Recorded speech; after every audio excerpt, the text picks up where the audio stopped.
नमस्कार, स्वदेश एजेंडा देख रहे हैं आप और मैं हूं आपके साथ राखी। केंद्रीय शिक्षा नियामक यूजीसी ने promotion of equity in higher education institutions regulations 2026 नाम से नए नियम लागू किए हैं। इनमें उच्च शिक्षा संस्थानों में जातिगत भेदभाव रोकने और समावेशन सुनिश्चित करने के स्पष्ट प्रावधान हैं। लेकिन देश के कई हिस्सों में यूजीसी के नए नियमों को लेकर विरोध तेज है। विश्वविद्यालयों के शिक्षक संगठन, छात्र संघ और कुछ अन्य संगठन सड़क पर हैं, तो वहीं राजनीतिक दल इस मुद्दे को पूरी तरह भुनाने में जुट गए हैं। इस नए कानून को सुप्रीम कोर्ट में भी चुनौती दी गई है। इन नियमों को भेदभावपूर्ण बताते हुए सुप्रीम कोर्ट में याचिका दायर की गई है, जिस पर सुनवाई होने की संभावना है। उत्तर प्रदेश, दिल्ली, बिहार और राजस्थान जैसे राज्यों में बड़े पैमाने पर प्रदर्शन हो रहे हैं। दिल्ली में यूजीसी मुख्यालय के बाहर प्रदर्शनों के बाद अधिकारियों ने आश्वासन दिया है कि वे 15 फरवरी तक समाधान निकालने और कमेटी में सामान्य वर्ग के सदस्य को शामिल करने जैसी मांगों पर विचार करेंगे। सोशल मीडिया पर रोल बैक यूजीसी जैसे हैशटैग ट्रेंड कर रहे हैं और कई जगहों पर इन नियमों को काला कानून कहा जा रहा है। अब यूजीसी के नए नियमों का विरोध है और सवर्णों में आक्रोश। यूजीसी के नए नियमों पर सवाल है और देश भर में बवाल। सवाल यही है कि ये विरोध शिक्षा सुधार के लिए है, व्यवस्था के लिए है या सियासी रणनीति का हिस्सा है। इसी पर आज हम विस्तार से करेंगे चर्चा। उससे पहले देखिए ये रिपोर्ट।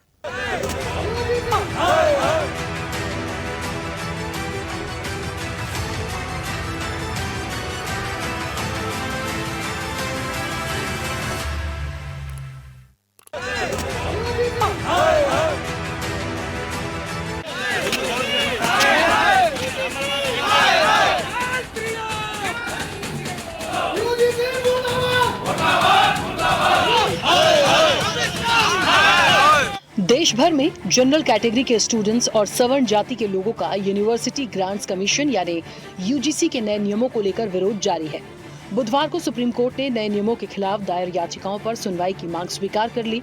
सीजेआई सूर्यकांत और जस्टिस जॉयमाल्य बागची की बेंच ने वकीलों की दलीलों पर ध्यान दिया। सीजेआई ने कहा, हमें पता है कि क्या हो रहा है, सुनिश्चित करें कि खामियों को दूर किया जाए, हम इसे लिस्ट करेंगे। इधर पूर्वोत्तर राज्यों में दिल्ली, यूपी, बिहार, एमपी में जमकर विरोध प्रदर्शन और हंगामा हो रहा है। स्टूडेंट्स और सवर्ण जातियों के लोग सड़कों पर उतरे हैं। विरोध इस हद तक है कि सवर्ण समाज के युवकों ने मुंडन तक कराया। तो वहीं बिहार में पीएम मोदी और गृह मंत्री अमित शाह के पोस्टर पर कालिख पोती गई। दरअसल यूजीसी ने 13 जनवरी को अपने नए नियमों को नोटिफाई किया था। इसका नाम है promotion of equity in higher education institution regulations 2026। इसके तहत कॉलेजों और यूनिवर्सिटी में जाति आधारित भेदभाव को रोकने के लिए विशेष समितियां, हेल्पलाइन और मॉनिटरिंग टीमें बनाने के निर्देश दिए हैं। ये टीमें खासतौर पर SC, ST और OBC छात्रों की शिकायतों को देखेंगी। सरकार का कहना है कि ये बदलाव उच्च शिक्षा संस्थानों में निष्पक्षता और जवाबदेही लाने के लिए किए गए हैं। तो वहीं नियमों को जनरल कैटेगरी के खिलाफ बताकर विरोध हो रहा है। जनरल कैटेगरी के स्टूडेंट्स का कहना है कि नए नियम कॉलेज या यूनिवर्सिटी कैंपस में उनके खिलाफ भेदभाव को बढ़ावा दे सकते हैं। इससे कॉलेजों में अराजकता पैदा होगी। उनका कहना है कि सवर्ण छात्र स्वाभाविक अपराधी बना दिए गए हैं। यूजीसी है, एक ये काला कानून है। आज Bharatiya Janata party upper caste को दलित समाज से, अपर कास्ट को बैकवर्ड समाज से लड़ाने का काम कर रही है। हिंदू राष्ट्र सिर्फ हिंदू होने से होगा, किसी जाति के नाम पे नहीं होगा। तो सरकार से ये अनुरोध करती हूँ कि इस बिल पर संशोधन करें। समानता के लिए नहीं लाया गया है, ये केवल एक पॉलिटिकल डॉक्यूमेंट है। यूजीसी ने जब इतनी मेहनत करी तो एक भेदभाव की लिस्ट भी बना देता। तो दूसरी कम्युनिटी को आप भेदभाव से बचाने के लिए पहली कम्युनिटी के साथ भेदभाव कर रहे हो। वापस ले गवर्नमेंट इसे तुरंत, नहीं तो जितना भी स्वर्ण समाज है भाजपा का पुरजोर विरोध करेगा। हमारे बच्चों को बिना सोचे समझे दोषी मान लिया गया है। पूरे गांव में विरोध है, कोई भी भाजपा को वोट नहीं देगा। यूजीसी पूरे समाज को बांटने का काम करता है। इसको वापस लेने के लिए हम लोग ज्ञापन देने आए हैं। सवर्ण समाज के लोगों को प्रताड़ित किया जा रहा है, तरह तरह के कानून बनाए जा रहे हैं। जैसे अभी यूजीसी आया है, जो राजपूत ने अपनी रियासतें, अपने खजाने खोले, हम अपने वापस मांगेंगे और इनसे अच्छा देश हम चला रहे थे, इनसे अच्छा प्रदेश चला रहे थे। हम एडमिशन लेते ही आप विभाजन कर रहे हैं और लोगों में और बच्चों में बांटने का प्रयास कर रहे हैं। जो बिल पास किया है गवर्नमेंट ने, ये इतना गलत और गंदा बिल है। ये देश में जातियों को आपस में लड़ाने का बिल है। भारतीय जनता पार्टी के कार्यकर्ता नेता होने के बाद मैं ये कहती हूँ कि मोदी साहब, निवेदन है आप ये काला कानून वापस लें। यूजीसी के नए नियमों का विरोध क्यों? सामान्य वर्ग छात्र प्रभावित। नियम सामान्य वर्ग छात्रों की रक्षा नहीं करते, उन्हें डिफॉल्ट अपराधी मानने जैसी भावना बनाते हैं। गलत शिकायत पर सुरक्षा नहीं। पुराने ड्राफ्ट में गलत शिकायत पर दंड का प्रावधान था, लेकिन अंतिम नियम में इसे हटा दिया गया। जिससे डर है कि नियम का गलत उपयोग हो सकता है। स्पष्ट प्रक्रिया का अभाव, शिकायत की जांच और फैसले तक की प्रक्रिया अस्पष्ट है। बर्डन ऑफ प्रूफ यानी सत्य सिद्ध करने की जिम्मेदारी भी संशयित है। यूजीसी के नए नियमों की लड़ाई कानून की चौखट पर है। कुछ पीआईएल के जरिए सुप्रीम कोर्ट में नियमों की संवैधानिक वैधता पर सवाल उठाए गए हैं।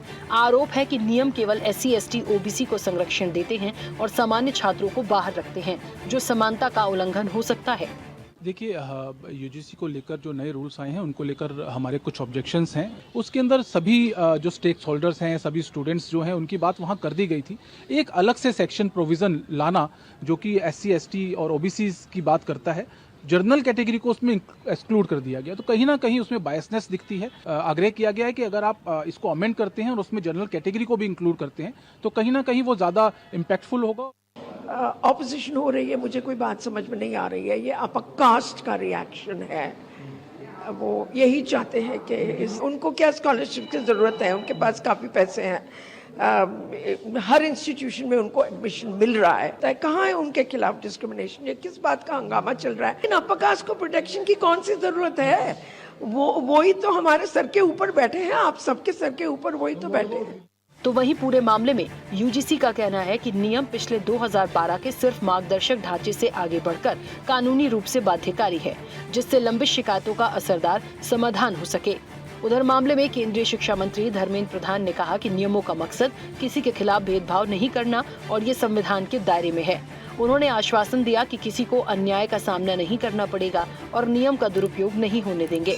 एक बात बहुत विनम्रता से आश्वस्त करना चाहता हूँ, किसी को उत्पीड़न होने नहीं दिया जाए, कोई भेदभाव नहीं होगा, कोई डिस्क्रिमिनेशन के नाम पे किसी को भी मिसयूज करने का अधिकार नहीं रहेगा। इसमें यूजीसी हो, भारत सरकार हो या राज्य सरकार हो, इसकी दायित्व रहेगी। मैं आश्वस्त करता हूँ, उसको जो व्यवस्था हुई है, भारत की कुछ भी व्यवस्था हो, संविधान की परिधि के अंदर होगा। और ये जो विषय आई है, ये तो सुप्रीम कोर्ट की निगरानी में व्यवस्था है। इसमें आश्वस्त मैं फील करना चाहता हूँ, कोई भी किसी के ऊपर भी अत्याचार या किसी को भी भेदभाव नहीं किया जाएगा। तो वहीं विपक्ष से केंद्र सरकार का शिक्षा पर नियंत्रण बता रहा है। आरोप है कि ये जरूरी सुधार नहीं बल्कि राजनीति से प्रेरित है। विपक्ष का कहना है कि चुनावी राज्यों में ये मुद्दा छात्र युवा वोट बैंक साधने का हथियार बन चुका है। तो वहीं कुछ राजनेता इसे आदिवासी SC, ST छात्रों के हित में बता रहे हैं। उनका कहना है कि जो लोग विरोध कर रहे हैं, उनकी पीड़ा ये है कि वो उत्पीड़न और शोषण नहीं कर पाएंगे। देखिए, दोषी बचे नहीं और अन्याय किसी के साथ हो और निर्दोष फंसे नहीं। ऐसा इसलिए लगता है कि कुछ लोग, मुट्ठी भर लोग हैं, देश की सारी नौकरियों में और सब पर कब्जा करना चाहते हैं, कहीं वो हट न जाएं, इसलिए सवर्ण तो उसमें भी है। EWS कौन है? EWS is totally reserve for सवर्ण। तो EWS है इसमें कि नहीं? सरकार जानबूझकर ऐसे कदम उठाती है। इंडिया गठबंधन की, हम उसमें बैठ के रणनीति तैयार करेंगे। जो भी इसका विरोध कर रहे हैं वो परंपरागत रूप से अनुसूचित जाति, अनुसूचित जनजाति और पिछड़े वर्गों के साथ भेदभाव करने के आदि उनको पीड़ा हो रही है कि हम मनचाहा उत्पीड़न नहीं कर पाएंगे, शोषण नहीं कर पाएंगे। इनके साथ जाति आधार पर जो मारपिटाई के साथ साथ अन्य सामाजिक उत्पीड़नात्मक कार्रवाई होती है, उस पर कहीं न कहीं रोक लग जाएगा, इसलिए उनके अंदर छटपटाहट है। तो वहीं इस मुद्दे को लेकर संत समाज भी मैदान में है। आरोप जातिगत आधार पर हिंदू समाज को बांटने का है। ठीक है, वो भी एक मुद्दा है। हिंदू धर्म को आपस में लड़ाने का उपक्रम है। ऐसा कानून ले आओ जिसमें हिंदू एक जाति दूसरी जाति के साथ ताल ठोंक के खड़ी हो जाए, एक दूसरे को नीचा दिखाए और आपस में लड़के मर जाए। हिंदू धर्म को समाप्त करने का षड्यंत्र है ये सब। ये वो सरकार कर रही है जो अपने आप को हिंदू सरकार कहती है। तो ये बड़ा दुर्भाग्यपूर्ण है। हमें लगता है यह हिंदू समाज को आपस में बांटने वाला कानून है। हमें लगता है कि इस पे एक कास्ट एक्ट बनाया जाना चाहिए और उसमें ये बनाया जाना चाहिए कि कोई किसी के भी जाति से, लिंग से, भाषा से या क्षेत्र के आधार पर अगर भेदभाव करता है, उसे घृणा करता है या उस पर टिप्पणी करता है, तो उस सब पे कार्रवाई होना चाहिए। ये पहले से ही निर्धारण कर देना कि एक समुदाय के लोग घृणा फैलाते हैं, तो ये बड़ा दुर्भाग्यपूर्ण है। आपको बता दें कि सभी यूनिवर्सिटी, कॉलेजों और उच्च शिक्षण संस्थानों में इक्विटी कमेटी के गठन को अनिवार्य करने की सिफारिश संसद की शिक्षा, महिला, बाल, युवा और खेल संबंधी स्थायी समिति ने की थी। इनमें सत्ता पक्ष और विपक्ष के सांसद शामिल हैं। इस समिति के अध्यक्ष कांग्रेस के वरिष्ठ नेता और मध्य प्रदेश के पूर्व मुख्यमंत्री दिग्विजय सिंह हैं।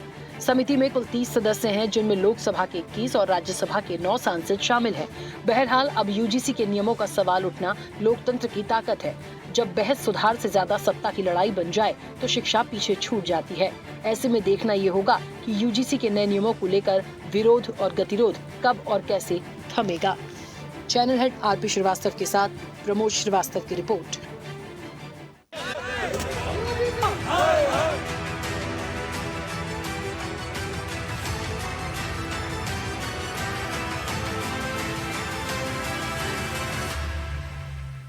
चलिए, तो यूजीसी के नए नियमों पर सवाल है और देश भर में बवाल है। बहुत सारे पॉइंट्स हैं, आज इसमें चर्चा को में हम शामिल करेंगे और हर उस पहलू पर बात हो जाए कि आखिरकार इसकी ज़रूरत क्यों पड़ी। पहली बार नहीं आ रहा, पहले से था।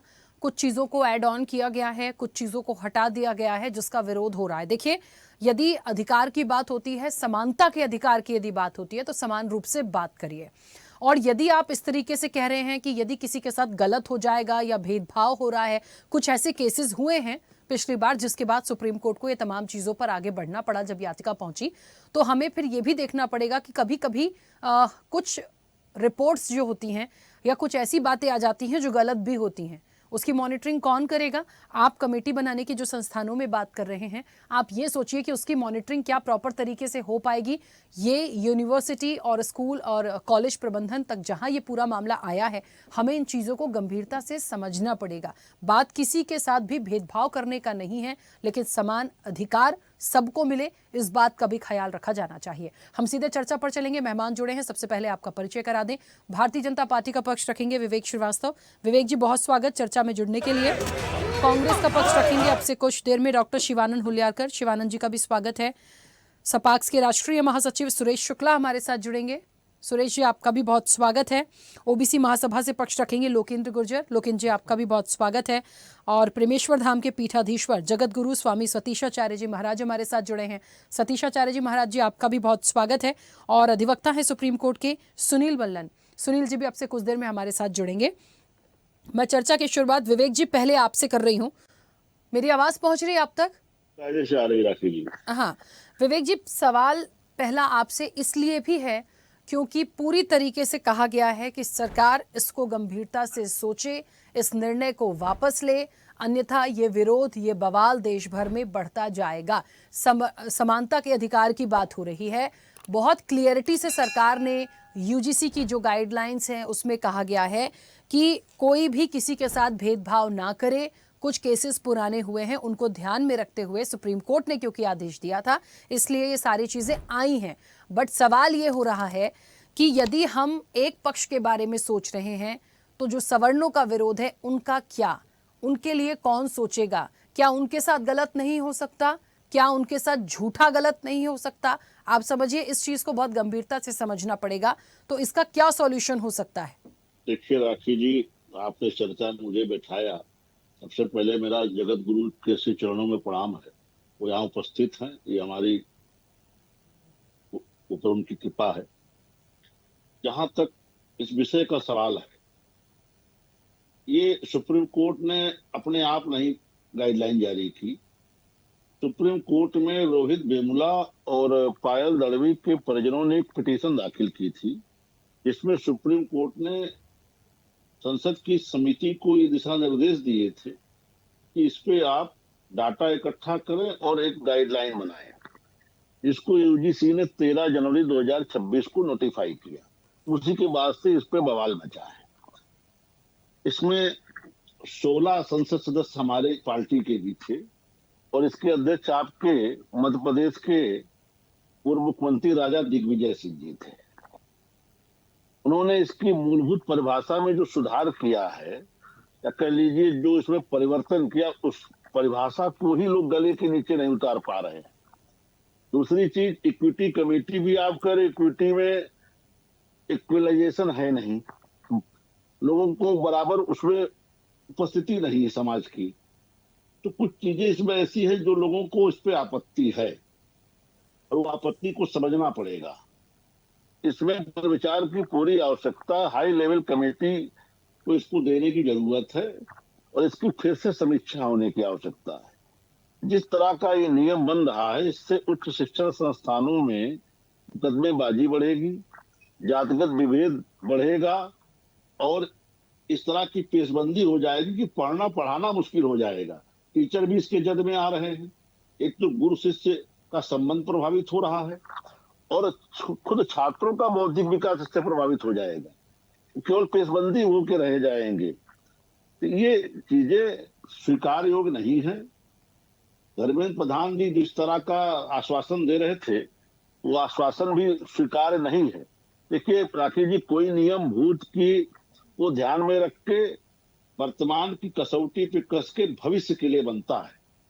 भविष्य में कौन कहाँ होगा, जो जिस तरह के अनुभव है SC ST एक्ट के धारा में मुकदमों के, किस तरह समाज उससे उत्पीड़ित हो रहा, कहाँ SC ST कितने लोग लाभान्वित हो जा रहे, सबको मालूम है। उस पर मैं वो अलग से चर्चा करना नहीं चाहता। पता चला हमारे शैक्षणिक संस्थान भी इस तरह के मुकदमों के अड्डे बन जाएंगे। मैंने देखा कुछ पिछड़ा वर्ग के विद्यार्थी इससे प्रसन्न हो रहे हैं, और जब इसको पूरी तरह पढ़ लेंगे तो उनकी भी प्रसन्नता काफिर हो जाएगी। इसमें धर्म, जन्मस्थान, लिंग सब जोड़ दिया है। आप किसी को क्षेत्रवाद से लेकर के जोड़ के भी कुछ नहीं कह पाएंगे। क्या भाई बिहार के हो, ये भी नहीं पूछ रहे की स्थिति में रह जाएंगे आप। जो स्थिति इससे के बाद शैक्षणिक संस्थानों की हो जाएगी कि आदमी एक दूसरे से बोल बात बतिया नहीं पाएगा, आपस का संवाद समाप्त हो जाएगा। ये बहुत ही बेहुदा कानून है, इसको अविलंब सुधारने की आवश्यकता है। धर्मेंद्र प्रधान जी को इधर आश्वासन देने के बजाय इस पर थोड़ा सा अंदर खाने होमवर्क करने की आवश्यकता है। मैं भारतीय जनता पार्टी का कार्यकर्ता और नेता होने के बावजूद ये बात कह रहा हूँ, ये स्वीकार योग्य नियम नहीं। जी ठीक है, चलिए शिवानंद जी हमारे साथ जुड़े हैं।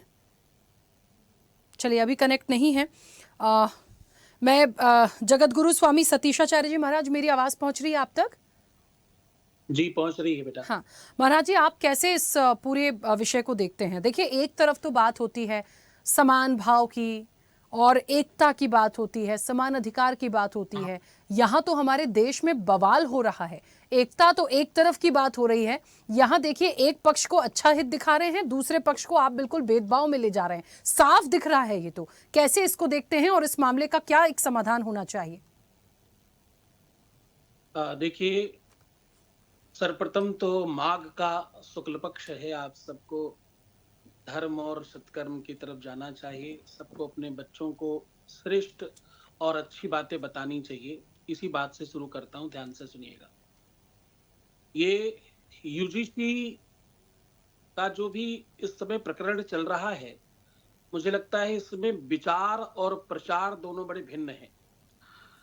आप अगर मुंबई की IIT कॉलेज की बात समझें तो वहां आज भी ये प्रकरण, आज भी ये नियम है कि जब कोई छोटी जाति का या सामान्य व्यक्ति वहां पहुंचता है तो उसको ये माना जाता है कि ये तो कोटे से आया है और उसके साथ बड़ा भेदभाव होता है। ये सब शिक्षा के जगत के लोगों को मालूम है और सब शिक्षा के जो भी शिक्षा ले चुके हैं अथवा शिक्षा ले रहे हैं सबको पता है। अब यहाँ पर बात बीजेपी और उसकी नहीं है, ये कहीं ना कहीं शिक्षा प्रणाली में दोनों पक्षों को बहुत भांति से और तरीके से देखकर इसे समझना होगा। मुझे लगता है कि जो ओबीसी को एड ऑन किया गया, ये एक तरह से SC और ST के लिए बहुत उनका हक छीनकर कहीं और देने जैसी बातचीत है और मुझे लगता है कि ये बड़ा निंदनीय है।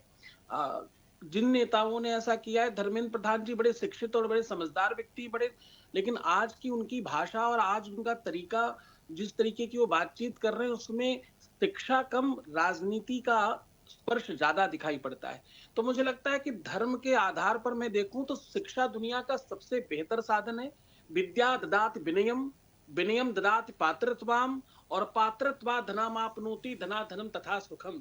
विद्या में तो किसी भी प्रकार का भेदभाव नहीं करना चाहिए। एक बार व्यवस्थाओं को लेकर के, एक बार संसाधनों को लेकर के, एक बार अरेंजमेंट्स को लेकर के, एक बार को अर्थव्यवस्थाओं को कराने के आधार को लेकर के जरूर आप मदद करिए, आप आगे बढ़ाइए। इसमें क्या है कि विवाद बढ़ेंगे, इसमें एक एक नियम जो और बड़ा खास दिखता है, उस पर मुझे लगता है कि नजर डालनी बहुत आवश्यक है कि अगर कोई व्यक्ति किसी भी प्रकार का आरोप लगाता है और लगाने वाला दोषी पाया भी जाए तो भी उसके ऊपर किसी भी प्रकार का कोई दोष नहीं माना जाएगा। अब देखिए ये कितना आसान कर दिया आपने कि मतलब कोई भी व्यक्ति कुछ भी करे, आप उस चीज को स्वतंत्रता कर रहे हैं। तो मुझे लगता है कि संशोधनीय है, संशोधन करने की आवश्यकता, विचार करके करें। विद्या और शिक्षा के मंत्री को इस प्रकार की वार्तालाप करना उचित नहीं है। हाँ, ये ठीक है कि जो व्यक्ति समाज से नीचे से आते हैं, जिनके पास व्यवस्थाओं का अभाव है अथवा कुरीति और कुनीतियों के कारण, कुप्रचारों की वजह से, मैं उसको भी बहुत अच्छा तो नहीं मानता, लेकिन मैं समझता हूं चलो ठीक है, किसी कारण से सबको पढ़ने का अधिकार देना चाहिए। जो जिस श्रेणी से आए, जैसे भी आए, आप उसकी मदद कर रहे हैं, तमाम तरीके से आप उसका संसाधन दे रहे हैं। एक 40 नंबर का व्यक्ति वही बजा जा रहा, वही 90% वाला, वही 99% वाला, आप उसमें घोड़े हाथी गधे सब एक साथ दौड़ा रहे हैं। चलो फिर भी एक बार को स्वीकार्य है।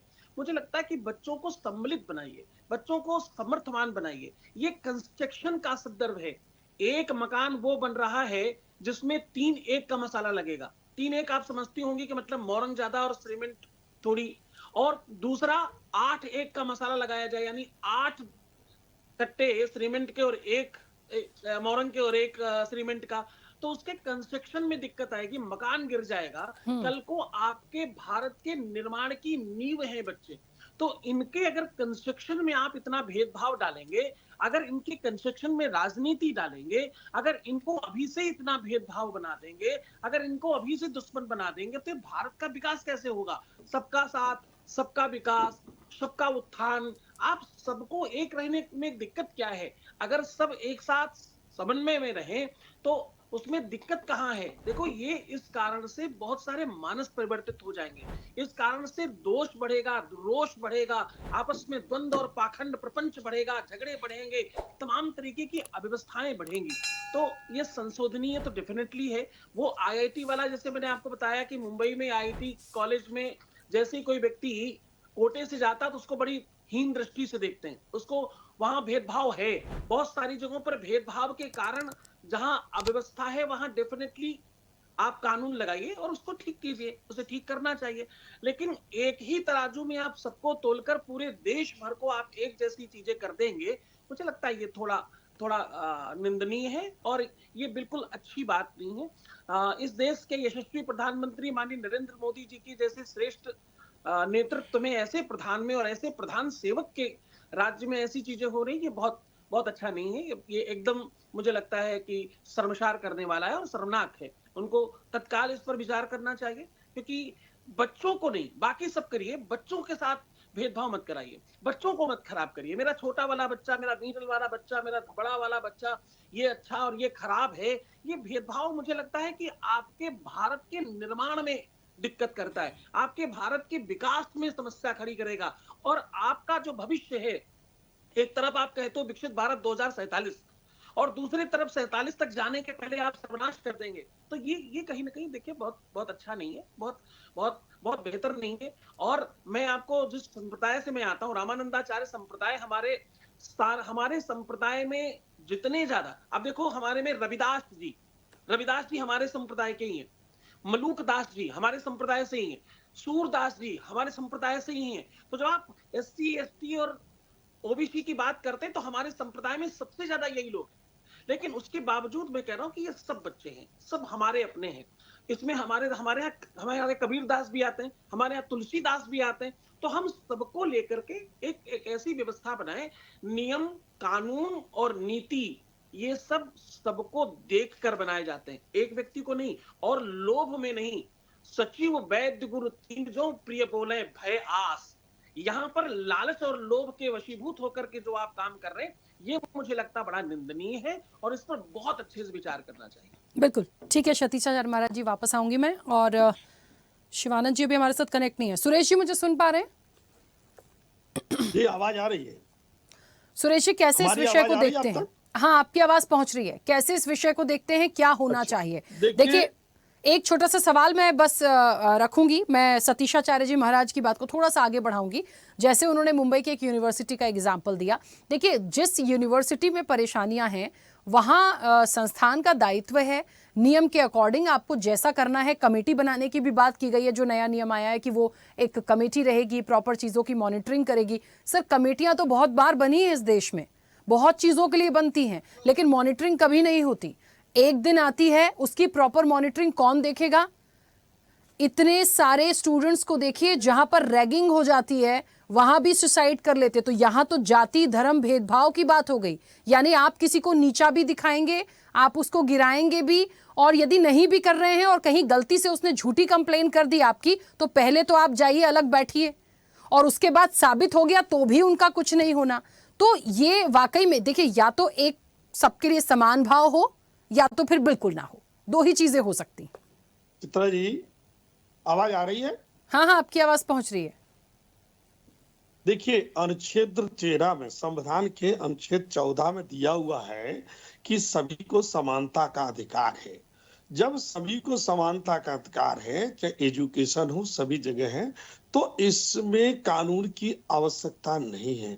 हम सब बच्चे एक साथ पढ़ते हैं, एक साथ खाते हैं, एक साथ रहते हैं, एक साथ हॉस्टल में रहते हैं, और थोड़ी बड़ी बातें होती हैं, इसका मतलब नहीं है कि हमें वहां पर जातियों में विभाजित कर दिया जाए। जातियों में विभाजित करके इस तरीके से अगर कानून लाया गया तो आने वाले दिन में, आप कह रहे हो कि अनुसूचित जाति के लिए ऐसा होता है, ओबीसी के लिए ऐसा होता है, मेरे कहने का मतलब एक दो केस कभी होते हैं, किसी ने किया, लेकिन ज्यादातर मैंने ये देखा हुआ है जो सुसाइड लोग बात करते हैं वो अधिकतर पढ़ाई के प्रेशर में करते हैं, क्योंकि पढ़ाई का प्रेशर इतना ज्यादा होता है। लेकिन एक आध दो चीजें लाके इस तरीके के सवर्णों के विरोध में कानून बनाना ये बहुत ही गलत है, और इस तरीके के कानून को बिल्कुल समाप्त कर देना चाहिए। कानून एक ही होना चाहिए, जो हमारा देश एक है तो हमारे लिए कानून एक होना चाहिए। जैसे अभी देखिएगा, आपने एट्रोसिटी एक्ट कानून लाए, तो इसमें क्या कर दिया, उनका न्यायालय अलग है, उनके थाने अलग है। तो अभी भारत में 70,000 केस ऐसे झूठे पड़े हुए हैं जिसको कोई भी देखने वाला नहीं है। झूठे केसों में इतने लोग जेल में पड़े हुए हैं, उनको कोई समझने वाला नहीं। जो झूठे केस में रिहा भी हो गए हैं, लेकिन उनके ऊपर कार्रवाई क्यों नहीं? उनका भविष्य तो अंधकार में है। जब निकलने के बाद भी झूठा केस है, तो कितने झूठे केस लग रहे हैं। लोग बाग बलात्कार के झूठे केस लगा देते हैं, लोग बाग जात सूचक शब्द की बात करते हैं। मैं तो ये कहता हूं, सरकार से बार बार निवेदन कर रहा हूं, अगर आपको लगता है कि जातियों के कारण ऐसा हो रहा है, तो आप, तो मैं कह रहा हूं कि सरकारी सिस्टम में जाति शब्द हटा दीजिए। आज हम कह रहे हैं कि आप जाति शब्द लिखते हैं, तो जाति शब्द सरकारी सिस्टम से आप बाहर कर दीजिए। आप ना आपके फॉर्म में जाति होगी, ना आपसे कोई जात सूचक बात करेगा। अभी तो ये भी कर दिया कि कोई बिहार का रहने वाला है, कोई महाराष्ट्र का रहने वाला है, आप उससे कह दिया कि आप महाराष्ट्रियन हो क्या? आप उसने कहा ये साहब मेरे को जात सूचक शब्द बोल दिया, इन्होंने ये बोल दिया कि महाराष्ट्रियन, गाली हो गई। तो ये गाली नहीं हुई है, क्योंकि हम एक समान हैं, एक सभी हिंदू हैं, सभी समान हैं, हम एक भारतीय, हम भारत में रहते हैं, तो हमारे लिए सभी के लिए एक समान कानून होना चाहिए और सभी को मिलकर पढ़ाई करनी चाहिए। आज हमने कहा 99 वाला बच्चा है, पढ़ रहा है, होशियार है, हमें लग रहा है कि ये बहुत इंटेलिजेंट है, हमने उसके ऊपर झूठा आरोप लगा दिया, उसका तो भविष्य खराब हो जाएगा ना। आज सभी का भविष्य खराब हो जाएगा। जो इंटेलिजेंट, उनने कहा साहब मेरे को प्रैक्टिकल की कॉपी नहीं दी, मेरे को ये नहीं दिया। कोई भी झूठे केस में फंसा सकता है, और झूठे केस में फंसा देगा तो उसका भविष्य तो चौपट हो गया ना। जब देश में एक समान कानून है तो एक समान रखिए, कानून अलग अलग बनाने की जरूरत नहीं है।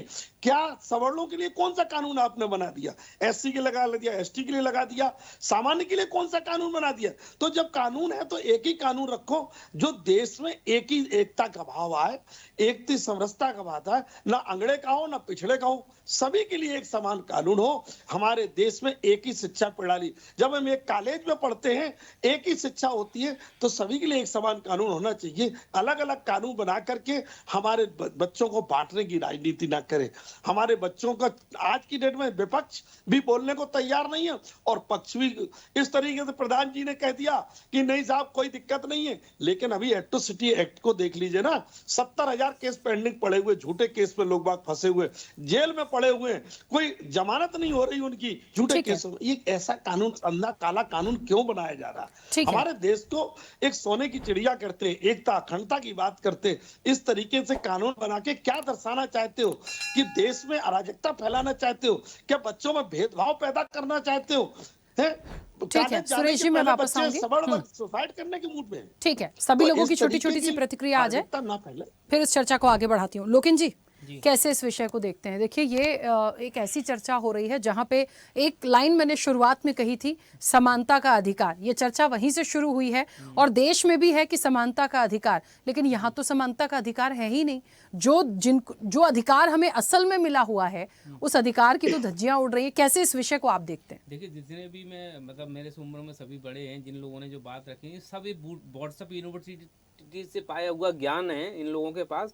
किसी ने भी तथ्यात्मक बात उसमें नहीं रखी है। जैसे कि विवेक श्रीवास्तव जी भी कह रहे थे कि नहीं, ये मतलब ऐसा नहीं है, ओबीसी को नहीं जोड़ना चाहिए और इसमें बड़ा अन्याय होगा। ये आपका विषय है कि आपकी पार्टी का विषय है? यदि आपकी पार्टी का विषय है तो ये आपकी पार्टी तक पहुंचाया जाएगा कि आपकी मंशा ऐसी है और आप पार्टी के बारे में ऐसा सोचते हो। जैसे कि हमारे ये सतीशा चंद्र जी जो हमारे हैं, वो सबसे पहले तो आप माफी मांगिए। आपको सब कहां से पढ़ कर के आए हैं ये तुम्हें बताने को, हमें बताने की आवश्यकता है ना। आप उस नियम को पढ़िए पहले।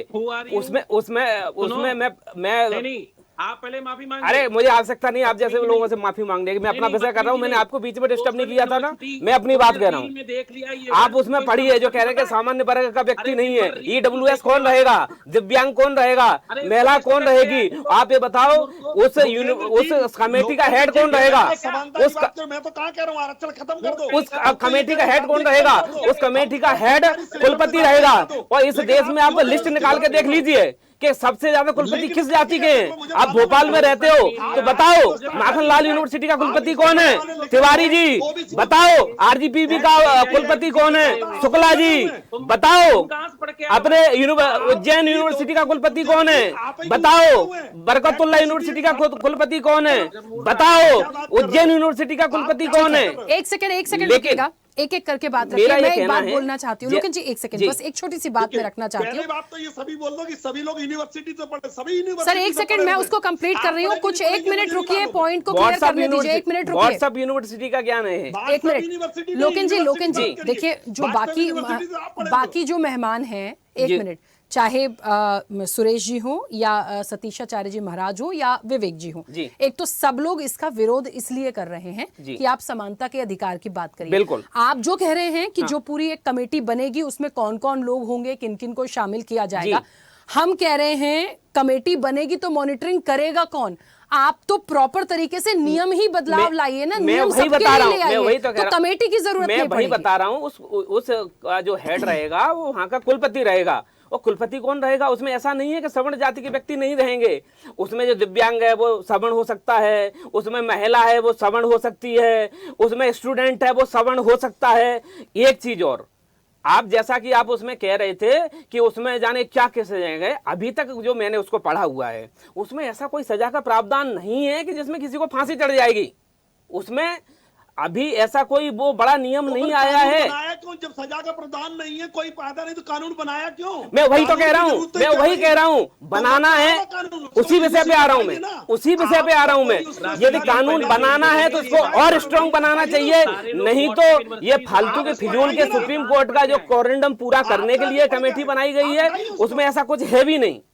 यदि बनाना है कानून, ये सच में चाहते हो, जैसे कि हमारे पीठाधीश्वर जी कह रहे थे कि ओबीसी के व्यक्तियों को जोड़ना बड़ा दुर्भाग्य है, तो क्या ओबीसी के व्यक्तियों के साथ में जाति भेदभाव नहीं होता है? आज भी लोग कहते हैं अहीर गडरिया कुर्मी चोर धर सारे की टंगरी तोड़। तुम कहां से पढ़ कर के आए हो? मेरी 12 यूनिवर्सिटियां हैं, 400 स्कूल हैं सीबीएसई के। व्हाट्सएप यूनिवर्सिटी से सब लोग पढ़ करके आए। ये जजमेंट करने का अधिकार तुम्हें किसने दे दिया? ये आपकी बातों से लग रहा है, इसलिए मैंने जजमेंट किया है। अच्छा, बातों से इतने बड़े जानकार हो तुम? हाँ, इतने जानकार हैं, आपसे ज्यादा जानकार हैं संवैधानिक मामले में और इन विषयों में, आपसे ज्यादा जानकार हैं। सब लोगों को एक मिनट सर रुकिए। देखिए, आप कहते हैं कि ओबीसी के साथ में व्यवहार नहीं होता, आप उसमें कहो ना, एक कहावत है अहीर गडरिया कुर्मी चोर धर सारे की टंगड़ी टोर। क्या ओबीसी के साथ दुर्भाग्यपूर्ण या उनके साथ ऐसा व्यवहार नहीं होता? ये कहावत किसने बनाई? हमने बनाई। देखिए मेरी बात इसलिए इस कानून को और स्ट्रांग बनना चाहिए, ओबीसी को बिल्कुल उसमें शामिल होना चाहिए। सर मैं तो कह रही हूँ जब समानता के अधिकार की बात हो रही है तो ऐसी चीजों को लाइए ही मत ना जहाँ भेदभाव हो। हम कह रहे हैं भेदभाव ना हो, इसलिए कोई चीज़ होता ना क्यों, हो। करते क्यों? ना भेदभाव होता, ना भेदभाव करते, ना सुप्रीम कोर्ट ऐसा डायरेक्शन देता और ना ऐसा कानून बनता। तो वही तो मैं कह रही हूँ लोकेन जी कि अब यही सब लोग तो मिलके चाह रहे हैं कि ऐसी कोई चीजें हो ही ना, और तो जहां हो रही है उन पर सख्ती हो जाए। नहीं हो, जैसे कि आप यहाँ बोल रहे हो, आप कहते हो कि ओबीसी ये सब हिंदू हैं, लेकिन जब ओबीसी के हक अधिकार की बात आई तो आप लोग उसका विरोध करने लगे। इसका मतलब आप ओबीसी को हिंदू नहीं मानते हो? नहीं लोकेन जी एक मिनट सुरेश जी एक मिनट, तो कुछ मिसअंडरस्टैंड, एक मिनट रुकिए। देखिए लोकेन जी एक मिनट, सतीशाचार्य जी महाराज, विवेक जी, मैंने भी कुछ बात रखी, सुरेश जी, जितने लोगों ने अब तक बोला, सब लोग ये कह रहे हैं ओबीसी का विरोध नहीं कर रहे हैं। समझिए सभी की बातों से तो यही निकल में आया ना। नहीं आप सुनिए, विरोध नहीं कर रहे हैं, वो कह रहे हैं सबको समान रखा जाए। यदि सवर्णों को समानता मिल रही है, यदि ओबीसी का हक है तो एससी एसटी को भी मिले, बात ये हो रही है। तो इस तरह के कानूनों को मत लाइए, वो ज्यादा अच्छा है। विवेक जी ने भी अपनी सरकार का विरोध किया, मैंने इसीलिए मुझे लगा कुछ मिसअंडरस्टैंडिंग है, प्लीज समझिए चीजों को। व्हाट्सएप पे भेजो, पहले कुछ पढ़ करके लिखें। महाराज जी मिसअंडरस्टैंडिंग हुई है, शायद ये चीजें हुई, इसीलिए मैं क्लियर कर रही हूँ। नहीं, इनसे माफी मंगवाइए। अरे माफी हम किसी से नहीं माफी मांगते, हम जो बात कहते हैं वो मुद्दे पे प्रॉपर बात कहते हैं।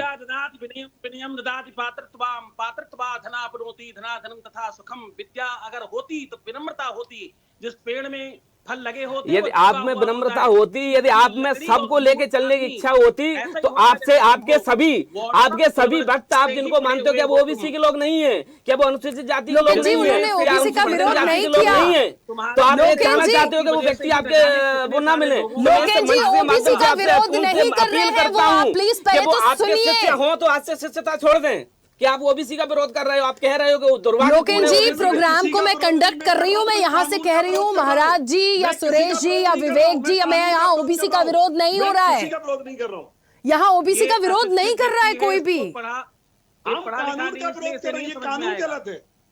हम किसी भी जाति का विरोध नहीं, किसी धर्म का विरोध नहीं कर रहे हैं, हम कानून का विरोध कर रहे हैं। हम कह रहे हैं एक समान कानून होना चाहिए। नहीं तो हम भी तो उसको कह रहे हैं कि कानून बनाए या तो स्ट्रॉन्ग बनाए या ना बनाए, तो एक कोरेंडम पूरा करने के लिए बात को तो मैं भी कह रहा हूँ ना, लेकिन सबके मुंह से बड़ा बुरा लग रहा है कि ओबीसी के बारे में आप लोग ऐसा सोचते हो। नहीं चलिए ठीक है, एक मिनट रुकिएगा सुरेश जी, एक सेकंड। कांग्रेस की छोटी सी फॉर्म बता दो, व्हाट्सएप यूनिवर्सिटी के प्रोफेसर, एक बार ओबीसी का फुल फॉर्म बताओ। आप बताओ यूजीसी का फुल फॉर्म क्या है? आप जो अब ज्ञान पेल रहे हो उस पर आप बता दो यूजीसी का फुल फॉर्म क्या है? प्लीज इस तरह की भाषा का इस्तेमाल मत करिए, वो भी महाराज जी हैं, आप भी अपना पक्ष रख रहे हैं, मत बोलिए ना इस तरह से, अच्छा नहीं लगता ना सर, किसी के ज्ञान पे या सवाल पे ना आए, अच्छा नहीं लगता है। प्लीज मैं इतनी बार क्लियर कर चुकी हूँ, कोई किसी के विरोध में नहीं बैठा है, इस तरह से मत बैठिए और इस तरह से बातें मत करिए ना। लोकेंद्र जी जाति की बात कहाँ से आ गई इसमें? नहीं अभी उन्होंने बोला ना कि दुर्भाग्यपूर्ण है, कभी जाति की बात की क्या? कोई किसी ने जाति की बात नहीं की। मैंने ये कहा है कि ये कानून गलत है और ये गलत है। मैं आपकी बात नहीं कर रहा, मैं आपके स्टूडेंट का पढ़ना पड़ेगा। मैं आपकी बात नहीं कर रहा, जो अभी जो स्वामी जी है मैं उनके विषय की बात कर रहा हूँ। उन्होंने स्वामी जी ने भी तो ये लोकेंद्र जी को जोड़ना दुर्भाग्यपूर्ण है। स्वामी जी ने भी यही कहा कि सब लोगों को समान भाव होना चाहिए, बच्चों में ये कड़वाहट पैदा ना करें, ये भेदभाव जात पात बच्चों में ये कड़वाहट ना पैदा करें, वही तो कहा उन्होंने। कोई भी कानून बनता है तो उसके आंकड़े होते हैं, ऐसे आंकड़े आए, सुप्रीम कोर्ट ने डायरेक्शन दिया। कानून की क्या जरूरत है भाई? जब हमारा देश है तो एक कानून होना चाहिए। आपने जाति की बात की, मैं ये कहता हूँ सरकारी सिस्टम से जाति हटा दीजिए ना। मैं समर्थन करता हूँ आपकी इस बात का, मैं समर्थन करता हूँ इस बात का कि ना देश में जाति रहेगा, ना जाति आधार पर भेदभाव रहेगा, ना जाति के आधार पर रिजर्वेशन रहेगा। मैं समर्थन करता हूँ। चलिए एक सेकंड रुकिएगा, अच्छा विषय, मैं हमेशा इस विषय को उठाता हूँ। एक सेकंड रुकिए, इस बात का समर्थन करता हूँ। कांग्रेस से राम पांडे जी जुड़े, उनकी छोटी सी प्रतिक्रिया आ जाए, फिर मैं समय दूंगी, आप लोग बोलिएगा। एक सेकंड रुकिएगा। राम पांडे जी मुझे सुन पा रहे हैं? राम पांडे जी, यूजीसी के नए नियमों को लेकर देश भर में बवाल इस चर्चा में भी शुरू हो गया, कैसे इस पूरे विषय को देखते हैं, क्या मत है आपका? देखिए, भारतीय जनता पार्टी का बगैर बवाल के पेट नहीं भरता है। 2014 के बाद जो भी भारतीय जनता पार्टी की सरकार लेकर आ रही है, सब कुछ बवाल और विवादित वाली चीज लेकर आ रही है, और उन्होंने देश, जाति, धर्म किसी से कोई लेना देना नहीं है। उन्हें तो अपने वोट बैंक की राजनीति करनी है बस। उन्हें एक वर्ग ऐसा था कि उनसे दूर होता जा रहा था, उनको वोट नहीं दे रहा था, उनकी उत्तर प्रदेश में सीटें लगातार कम होती जा रही थी, तो कैसे भी उस वर्ग को थोड़ा बहुत खुश कर ले। जैसे भाई कांग्रेस ने जातिगत जनगणना का मामला उठाया था तो भारतीय जनता पार्टी ने, आरएसएस ने पूरा विरोध किया था, भारतीय जनता पार्टी बैकफुट पर आ गई थी। तो भारतीय जनता पार्टी को केवल विवाद डालना है। आप देखिए यूजीसी पर मोहन भागवत क्यों नहीं बोल रहे हैं? वो तो सनातन धर्म और हिंदू धर्म और सबके वो हैं, क्यों नहीं आरएसएस के नेता इस पर बोल रहे हैं? और आप देखिए, हाँ, ये इनकी जो जितनी सेनाएं थी वो जरूर विरोध कर रही है। राष्ट्रीय सनातन सेना, हिंदू सेना, बहुत सारी सेनाएं बनाई थी इन्होंने, वो सब विरोध कर रही हैं। लेकिन मोहन भागवत जी, नरेंद्र मोदी जी का क्यों नहीं बयान आ रहा है? नरेंद्र मोदी जी को बोलना चाहिए कि हाँ मैंने किया है, ये सही है, लेकिन इनको विवाद फैलाना और इस विवाद में वोट खींचना है। वही उनको दोनों तरफ से वोट खाना है। सवर्ण, ओबीसी, एससी, एसटी, मुस्लिम सब आपस में झगड़ा करें और उसी झगड़े में से ये अपने वोट को खींच कर ले आते हैं। तो भारतीय जनता पार्टी की ये वोट की राजनीति है। मोदी जी कहते थे ना, कटेंगे तो बटेंगे, हिंदुओं के लोग बटेंगे, अब क्यों बांट रहे हैं? नेक है तो सेफ है। अब कहाँ चला गया आपका नेक है तो सेफ है? ये जो लोग कहते थे कि ये फलानी टुकड़े टुकड़े कहेंगे, अब वही लोग मोदी जी को गाली दे रहे हैं। तो आप बताइए, जो पूरा रायता भारतीय जनता पार्टी और आरएसएस ने फैलाया है, उन्हीं को समेटना है। कोई भी कानून बनता है, कांग्रेस ने भी तो एससी को रिजर्वेशन दिया, ओबीसी को शैक्षणिक संस्थानों में रिजर्वेशन दिया, लेकिन कहीं कोई बवाल नहीं हुआ। तो कांग्रेस कानून बनाती थी, सबकी सहमति से बनाती थी, सबको पूछकर बनाती थी, किसी को अंधेरे में नहीं रखती थी। और कांग्रेस ने जितने भी कानून बनाए देश में, आज तक किसी कानून का विरोध नहीं हुआ। लेकिन भारतीय जनता पार्टी जो भी कानून बनाती है वो लड़ाई के कानून बनाती है कि लोग आपस में लड़े झगड़े। पहले हिंदू मुसलमान किया, हम बार बार कहते थे कि भारतीय जनता पार्टी जो हिंदू मुसलमान कर रही है, एक दिन हिंदुओं में भी झगड़ा कराएगी। और वो बात सबके सामने आ गई। जो लोग बुलडोजर चलता हुआ दूसरों के घरों पर देखकर खुश होते थे, आज समझ ही लीजिए कि मोदी और योगी और मोहन भागवत ने उन्हीं के घर पर बुलडोजर चला दिया, जो लोग बुलडोजर की राजनीति से खुश होते थे। तो हम कहते थे ना कि दूसरों के घर को जलाओगे और खुश होगे तो कल आपके घर भी जलेंगे। और भारतीय जनता पार्टी आज वही कर रही है।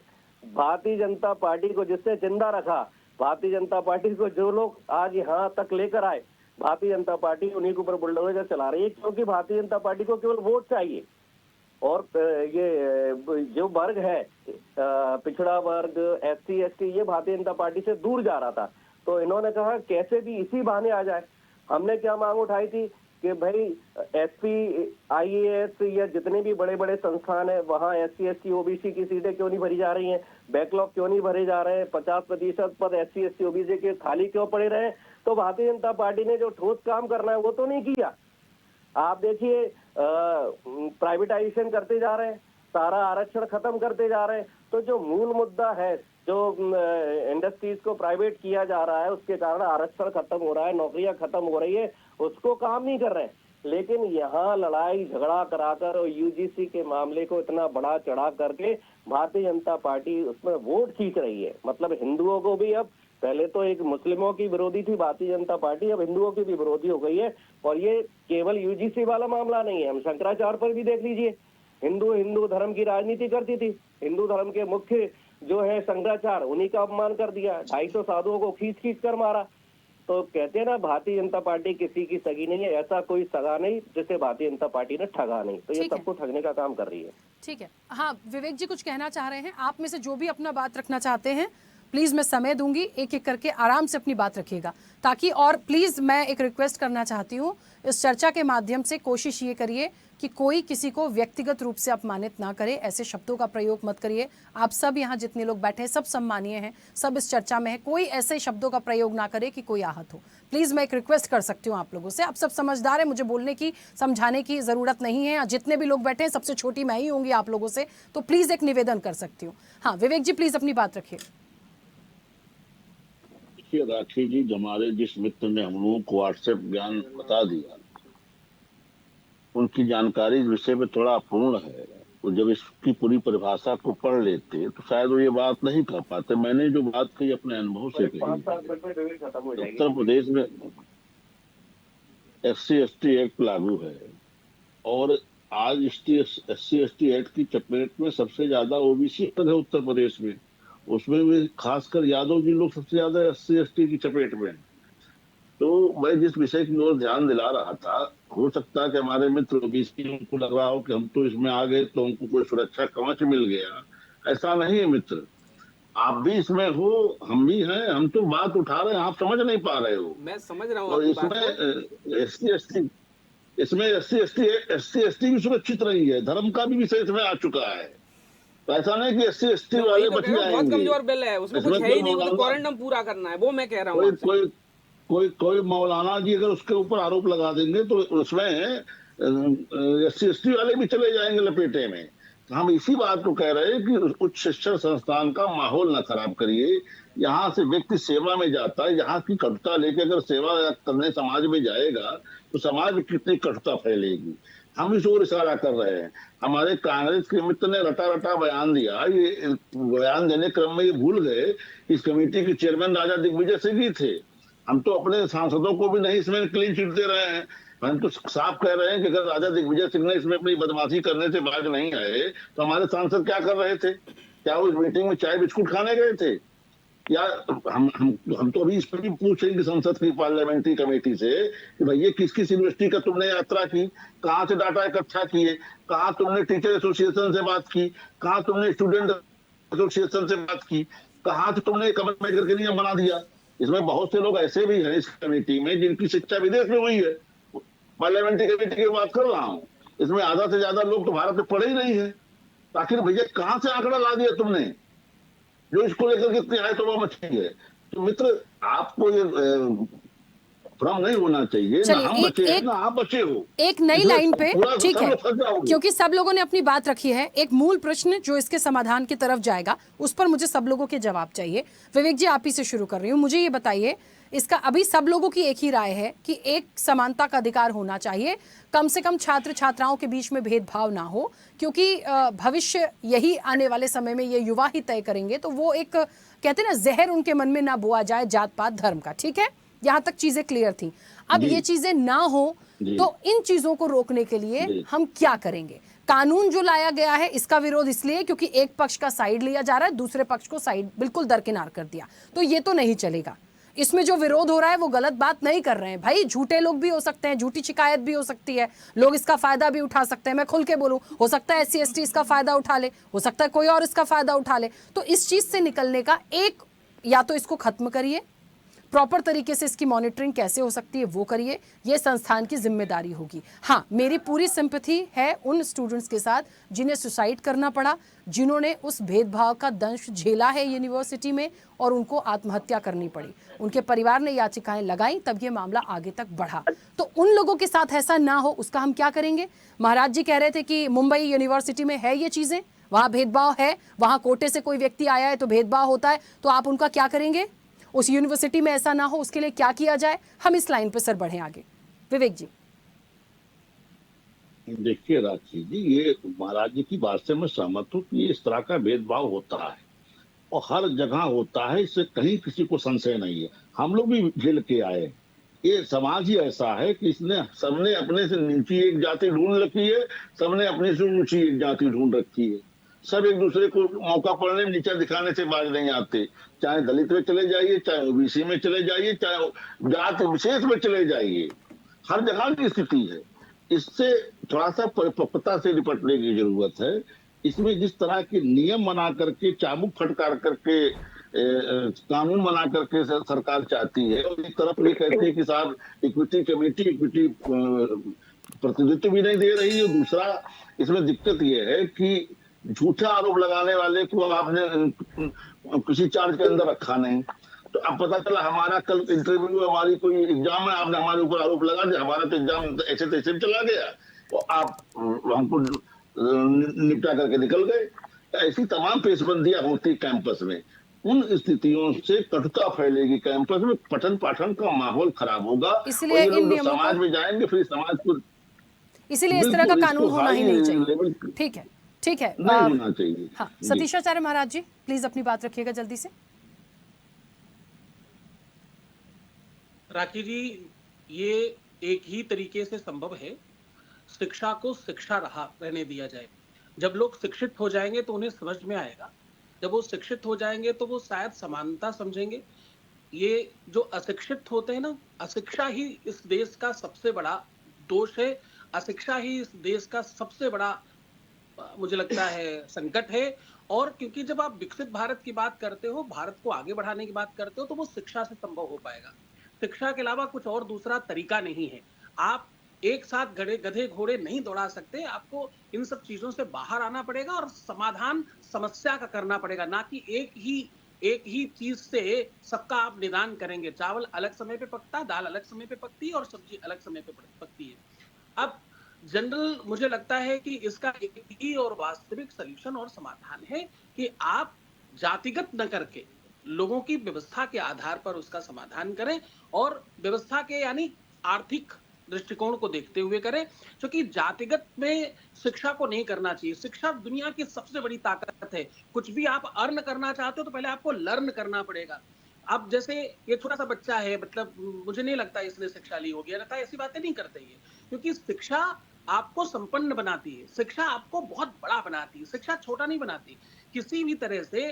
शिक्षा ही तो है, अर्न करने के लिए पहले आपको लर्न करना पड़ता है। आपकी क्वालिफिकेशन क्या है, कितने पढ़े हो आप मेरे शिक्षा के बारे में पूछ रहे हैं। मेरी डिग्री देख लेना, आपकी डिग्री देख लेना, फिर आपको मालूम पड़ जाएगा कौन कितना पढ़ा लिखा है।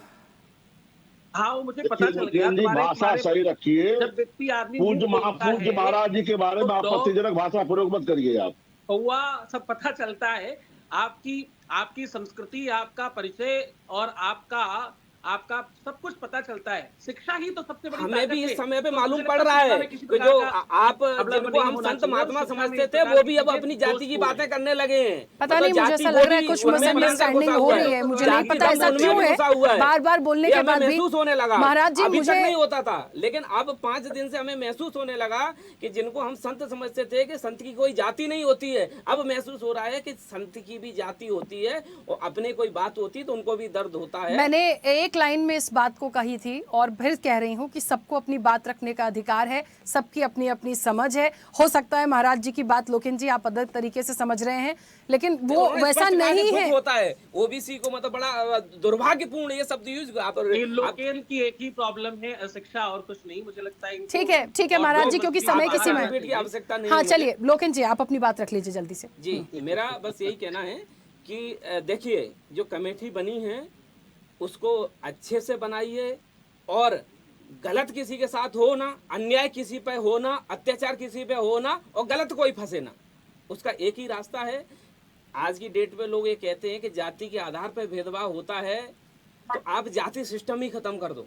तो सर वही तो इतनी देर से महाराज जी कह रहे हैं, वही नहीं कह रहे हैं। सुरेश जी ने कहा है, वो तो ये कह रहे थे कि दुर्भाग्य ओबीसी को हुआ, उन्होंने नहीं कहा है, ये सुरेश जी ने कहा। अभी महाराज जी ने कहा ना जाति सिस्टम को खत्म करिए, आरक्षण और बाकी चीजों पे जाना भी है तो आर्थिक रूप से जाइए। अभी तो कहा कुलपति कौन से हैं, सबसे ज्यादा कुलपति कौन सी जाति के, फिर ऐसी बात करोगे तो आप ये आपको सरकारी सिस्टम से ही हटाना पड़ेगा। न जाति रहेगी, न जाति के आधार पर भेदभाव होगा। पूरी बात सुनो, पूरी लोकेन जी पूरी बात सुनो, पूरी बात सुनो। देखो क्या है, देखो जो कानून बना है ये गलत है। शिक्षा सभी के लिए समान है, कानून सभी के समान है। कभी भी शिक्षा को न्यायालय मत बनाए। अगर न्यायालय बन जाएगा तो न्यायालय में ही शिक्षा खत्म हो जाएगी, चाहे वो सामान्य वर्ग का व्यक्ति हो, चाहे ओबीसी वर्ग का हो, चाहे एससी का हो, चाहे एसटी हो। उसमें शिक्षा में किसी प्रकार का कानून नहीं होना चाहिए। आपने कही है कि सवर्णों के विरुद्ध, क्या रोहित क्या थे? तावड़ी एससी थी, रोहित तो सामान्य वर्ग का व्यक्ति था ना।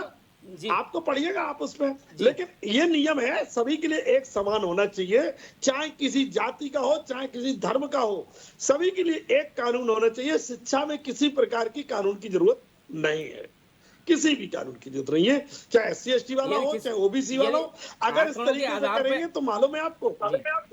मेरी बात सुनो, मेरी पहले पूरी बात सुनो, मैं क्या बोल रहा हूँ। थोड़ा जल्दी से कंप्लीट करिएगा सर, समय हो गया। मेरी बात को समझो। शिक्षा एक ऐसा कुलगुरु शिक्षक होता है जो अगर इस तरीके से हो जाएगा तो वो पढ़ाएगा भी नहीं, शिक्षक भी वैसे ही बन जाएगा। फिर ज्ञान कहाँ से मिलेगा? अगर आपको इस तरीके से कानून ला देंगे तो जिससे पढ़ाने वाला है वो ज्ञान कहाँ से देगा? वो कहेगा उसको ज्ञान देने से क्या फायदा, जब उसी को फंसा देगा। तो इसलिए इस तरीके के कानून नहीं होना चाहिए, कानून को समाप्त कर देना चाहिए। अब कोई बिहार का आ गया, कोई MP का आदमी राजस्थान में पढ़ रहा, अब उसको गाली, तो जाति सूचक शब्द की जरूरत ही नहीं है। इसका सबसे पहले एक ही सब लोग मिलके, चाहे OBC हो, चाहे SC ST हो, चाहे सामान्य, सभी लोग करिए कि शिक्षा में किसी प्रकार का कानून नहीं होना चाहिए, एक ही कानून होना, सभी के लिए एक न्याय होना चाहिए। ठीक है सर, मुझे रोकना पड़ेगा चर्चा को, प्लीज सामान्य वर्ग को गाली देता तो क्या करोगे आप? हाँ बोलिए जल्दी से लोकेन जी। मैं यही कह रहा था कि ये ऐसी व्यवस्था बने ही ना जाति रहेगी, ना जाति आधार पर भेदभाव रहेगा, ना जाति आधार पर कोई चीज रहेगी, सब सिस्टम ही खत्म हो जाएगा। ना मेरे सामने कहीं भी गुर्जर दिखा दिखेगा, ना सक्सेना जी के सामने श्रीवास्तव जी के, श्रीवास्तव शुक्ला जी के सामने शुक्ला जी देखे, समझ में नहीं आएगा कौन क्या है। यदि कोई किसी से जाति पूछता है या उसके वो करता है, उस पर आप कानून लगा दीजिए, ना जाति रहेगी, ना जाति भेदभाव रहेगा, सब चीजें खत्म हो जाएंगी। हाँ विवेक जी, समान होना चाहिए, एक नियम कानून समान। देखिए राखी जी, हम लोग तो संघ की शाखा से निकले स्वयं सेवक हैं, वहाँ तो जाति बताने का प्रावधान ही नहीं है। हम तो ऐसा समाज बनाना चाहते हैं जातियों की खाइया जहाँ फटे। इस नियम से जातियों की खाइया गहरी हो रही है। सर बात सब लोग एक जैसी कर रहे हैं, लेकिन पता नहीं है मतभेद क्यों दिख रहा है मुझे। बात सबने वही की है, लेकिन न जाने कौन सी ऐसी मिसअंडरस्टैंडिंग आज लोकेन जी को हुई है कि वो नहीं एक्सेप्ट कर, उन्हें लग रहा है सब OBC के विरोध में, जबकि ऐसा है नहीं। महात्मा जी गुरु जी, बच्चा है उसको माफ किया जा सकता है, कभी बच्चों से गलती होती है, आप बड़े हो, ऐसे लोग कभी कभी उस पर भी गलती हो सकती, निकल गया तो उसकी भी गलती नहीं, कभी कभी कुछ शब्द जोश में निकल जाता है, आप उसको माफ करिए। ऐसे शब्द कभी कभी आ जाते हैं निकल के, आप उसको माफ कर दीजिए, कोई दिक्कत नहीं। लड़का अच्छा है, वो ये कह रहा है, लेकिन उसकी भी गलती नहीं, क्योंकि वो बैठा लाइए तो उसका गलती नहीं है, कहीं गुर्जर की गलती नहीं, भूल जाता है, भूल गया है, उसको माफ किया जाए। माफी की आवश्यकता नहीं है शुक्ला जी, आप मेरे पक्ष में मत बनिए, मुझे जब माफी की आवश्यकता लगेगी मैं अवश्य बोलूंगा। मैं जो बात है वो सच कहूंगा, डंके की चोट पे कहूंगा। और चलिए ठीक है, मुझे नहीं लगता कि ठीक है, चलिए समय भी बहुत हो गया, मुझे इस चर्चा को रोकना होगा। सुरेश जी जाने दीजिए, सर जाने दीजिए, देखिए जिसका जो मत है वो वही बात करेगा, आप रहने दीजिए। अगर वो कह देता है तो उसको मान लेना चाहिए, ठीक है। चलिए समय की सीमा भी है। आप सभी मेहमानों का बहुत शुक्रिया इस चर्चा में जुड़ने के लिए।